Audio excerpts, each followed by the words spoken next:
इस unique story की शुरुआत तब होती है जब एम्प्टी अटलांटिक ओशन के बिल्कुल बीच से एक ब्रिटिश मर्चेंट शिप पास हो रही थी।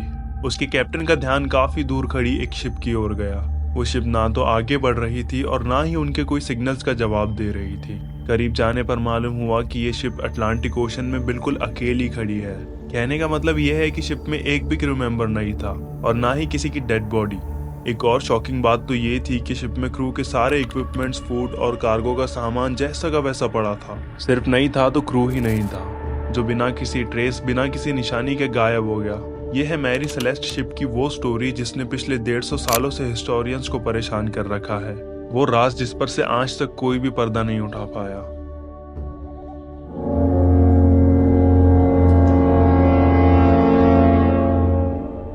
मैरी सेलेस्ट को 1861 में कनाडा में बनाया गया, लेकिन उस वक्त इसका नाम अमेज़न रखा गया था। शुरुआत की कई जर्नीज में ये छोटे मोटे हादसों का शिकार हुई थी और यही वजह थी कि ये शिप अपने हादसों को लेकर काफी ज्यादा पॉपुलर बन गई। लेकिन अब तक इसने कोई बड़ा हादसा फेस नहीं किया था।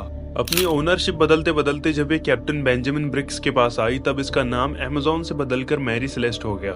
न्यूयॉर्क में 7 नवंबर 1872 का काफी गजब का दिन था। मैरी सेलेस्ट नाम की ये शिप पोर्ट पर खड़ी थी और इस पर कार्गो लोड किया जा रहा था। शिप में एथेनॉल के 1700 बैरल्स लोड किए गए, जो कि पीने वाला नहीं बल्कि इंडस्ट्रियल यूज वाला अल्कोहल होता है, और इसको ये सारे बैरल्स न्यूयॉर्क से इटली के शहर जेनेवा तक अटलांटिक ओशन के थ्रू ले जाने थे। शिप के अंदर टोटल 10 लोग थे, जिसमें शिप के कैप्टन बेंजामिन स्पूनर ब्रिक्स, उनकी वाइफ और उनकी 2 साल की बच्ची समेत 7 क्रू मेंबर्स भी शामिल थे। जर्नी शुरू होने से पहले शिप का पूरी तरह से मेंटेनेंस कर लिया गया था, इसलिए बिना देरी किए सफर शुरू कर दिया गया। ये सफर 7500 किलोमीटर लंबा होने जा रहा था और जाहिर सी बात है कि उस वक्त इतना लंबा सफर तय करने में कई वीक्स गुजर जाते थे। और हाँ, याद रहे कि उस वक्त ना ही जीपीएस होता था और ना ही किसी तरह का कोई एडवांस कम्युनिकेशन डिवाइसेस हुआ करती थी जिससे नजदीकी पोर्ट पर कनेक्ट होकर रहा जाए।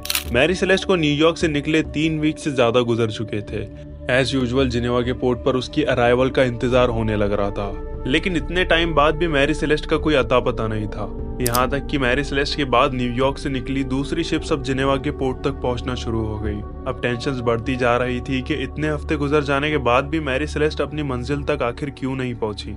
मैरी सेलेस्ट के डिपार्चर के 10 दिन बाद एक और ब्रिटिश शिप को न्यूयॉर्क से निकलकर सेम रूट से जिब्राल्टर तक जाना था। इस शिप का नाम डिग्राटिया था और ये एक आयरिश ओनर की शिप थी, जो कई वीक्स बाद 4 दिसंबर 1872 को एजोर्स आइलैंड के करीब पहुंची थी। अटलांटिक ओशन का एक ऐसा एरिया जहां खुले आसमान और पानी के अलावा और कुछ भी दिखाई नहीं देता। वहां डिग्राटिया के कैप्टन को बहुत दूर ओशन में एक शिप दिखाई दी।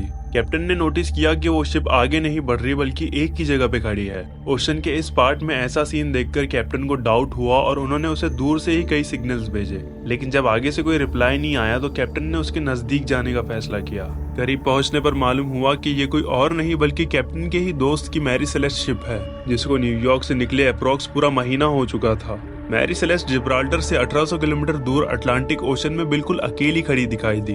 उसमें किसी टाइप की कोई मूवमेंट नहीं थी। डिग्राटिया के कैप्टन ने अपने क्रू मेंबर्स को मैरी सेलेस्ट में भेजा, जहां वो क्रू ये देख के शॉक हो गया कि शिप पर कोई भी मौजूद नहीं है। डिग्राटिया के कैप्टन को एक सवाल अंदर से खाया जा रहा था कि 1 महीने पहले जो शिप 10 लोगों को लेकर निकली थी, वो सारे लोग समंदर के बीचों बीच आखिर गायब कहाँ हो गए। पहले तो उन्हें लगा कि शिप के साथ कोई हादसा हुआ है, लेकिन जब उन्होंने मैरी सेलेस्ट को पूरी तरह से चेक किया तो पूरी शिप सही सलामत थी। कैप्टन और उनकी फैमिली का सारा सामान और क्रू मेंबर्स के कपड़े तक भी अनटच्ड हालत में थे। ना सिर्फ इतना बल्कि जो गुड्स लेके वो जेनेवा तक जा रहे थे वो भी बिल्कुल सही सलामत पड़े थे। यहाँ तक कि शिप पर क्रू के लिए खाने का जो स्टॉक पड़ा था वो भी अभी तक जैसा का वैसा ही था। थोड़ा और इन्वेस्टिगेशन करने के बाद कैप्टन के रूम से एक लॉग बुक मिली। पहले के शिप कैप्टन ये लॉग बुक को अपने पास रखते थे, जिसमें शिप की मेंटेनेंस और इश्यूज के बारे में लिखा जाता था। उस लॉग बुक में मैरी सेलेस्ट के कैप्टन ने सबसे आखिरी एंट्री 25 नवंबर की सुबह 8 बजे की थी, यानी जिस दिन ये शिप अनजान खड़ी मिली उससे भी 10 दिन पहले। डिग्राटिया के कैप्टन ये सारा माजरा देख तो रहे थे, लेकिन उन्हें कुछ समझ नहीं आ रहा था। इतने में कैप्टन की नजर लाइफ बोट वाले सेक्शन पर पड़ी,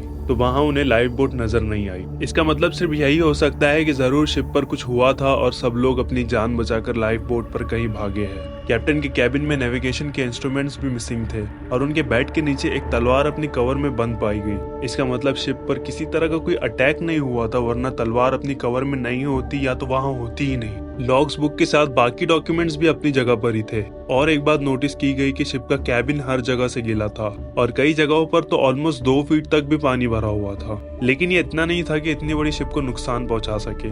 लेकिन यहाँ एक और इंटरेस्टिंग बात मालूम करने वाली है कि ISL यानी इंटरनेशनल सैल्वेज लॉ के मुताबिक अगर कोई भी किसी भी शिप को रेस्क्यू करेगा तो उसे शिप की वैल्यू के हिसाब से रिवॉर्ड दिया जाएगा। इस लॉ का फायदा उठाते हुए डिग्राडिया के कैप्टन मैरी सेलेस्ट को अपने साथ जिब्राल्टर ले गए, जहां अथॉरिटीज ने शिप को कोर्ट की हियरिंग्स कंप्लीट होने तक अपने पास रखा। कोर्ट ने अपने तौर से इन्वेस्टिगेशन की, लेकिन कई हियरिंग्स के बाद भी कोई क्लू नहीं मिल सका। कोर्ट हियरिंग्स भी जब इस मामले को सुलझा न सकी तो लोगों ने मनगढ़ंत बातें बनानी शुरू कर दी। कुछ ने कहा कि एलियंस मैरी सेलेस्ट के क्रू को अपने साथ ले गए, तो कई लोगों ने कहा कि ओशन एविल यानी समुद्री राक्षस ने इन पर अटैक कर दिया होगा। इन सब मनगढ़ंत बातों में एक बात सच्ची थी कि मैरी सेलेस्ट जब से बनी थी तब से उसके साथ हादसे होते आ रहे थे। एक बार ये दूसरी शिप से टकराई, लेकिन माइनर एक्सीडेंट के बाद भी आगे वाली शिप डूब गई। और फिर जब मैरी सेलेस्ट को पोर्ट पर वापस रिपेयर करने के लिए लेके आया गया तब पोर्ट पर अपने आप ही आग लग गई। और एक बार तो हद हो गई, सफर शुरू होते ही इसके कैप्टन की अचानक से तबीयत खराब हो गई और फिर कुछ ही घंटों में उनकी मौत भी हो गई।